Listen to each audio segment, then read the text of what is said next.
Kasus perampokan disertai pembunuhan yang menyasar para pengemudi taksi online sebagian besar dipicu masalah ekonomi.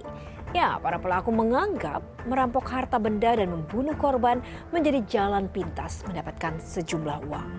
Laporan ini sekaligus menutup perjumpaan kita kali ini. Tetap saksikan program Turn Back Crime setiap Senin pukul 23:30 waktu Indonesia bagian Barat, tentunya hanya di RTV. Saya Kenny Agusneni. Salam Turn Back Crime, menumpas kejahatan.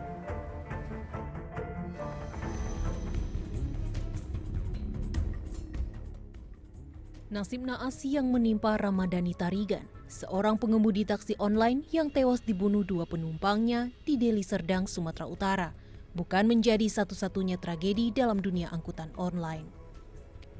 Para pelaku kejahatan yang ditangkap pun sebagian besar memiliki modus yang sama, yakni menyamar sebagai penumpang dan melancarkan aksinya saat hanya pelaku dan korbannya yang berada di dalam mobil. Menurut kriminolog Universitas Budi Luhur, Yani Osmawati, dari sederet kasus perampokan yang menyasar para pengemudi taksi online, motif utamanya adalah masalah ekonomi.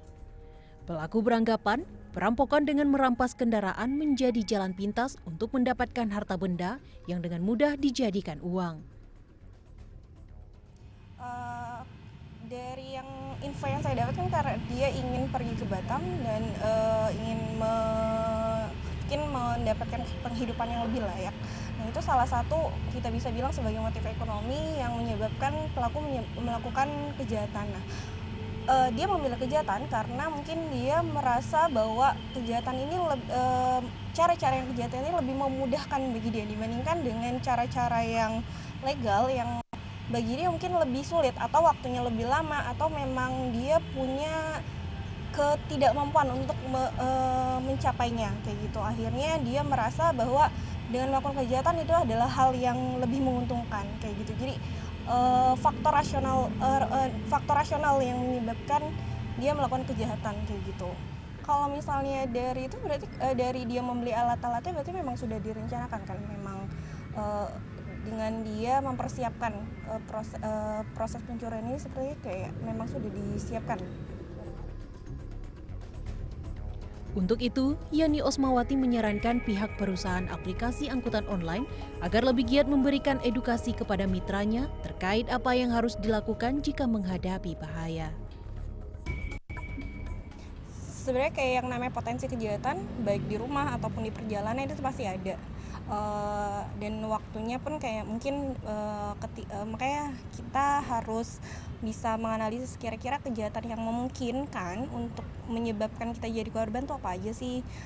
Misalnya kalau mungkin malam kan juga waktunya relatif sepi dan itu juga memungkinkan dia besar menjadi korban lebih besar dibandingkan mungkin siang atau sebenarnya kayak gitu. Jadi tapi kan keadaan ekonomi dia mungkin ataupun kondisinya mengharuskan dia pergi untuk malam kayak gitu. Jadi dari situ dia harus mampu untuk mungkin mengantisipasinya. Mungkin kayak dari handphonenya dia memasang, kan ada kalau nggak salah layanan dari polisi panic button.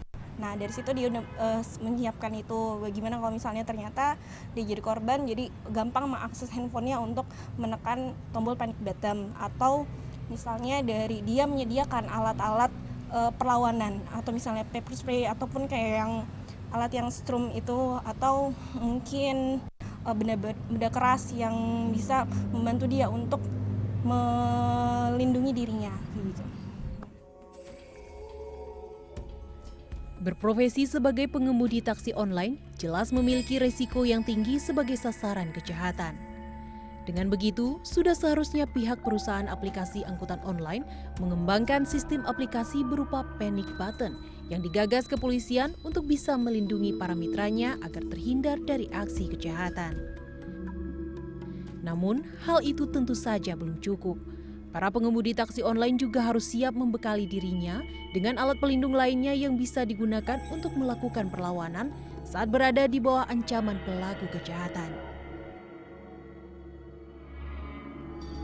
Dari Jakarta, Helmut Timothy, Ricky Rusdiana, Turn Back Crime, RTV.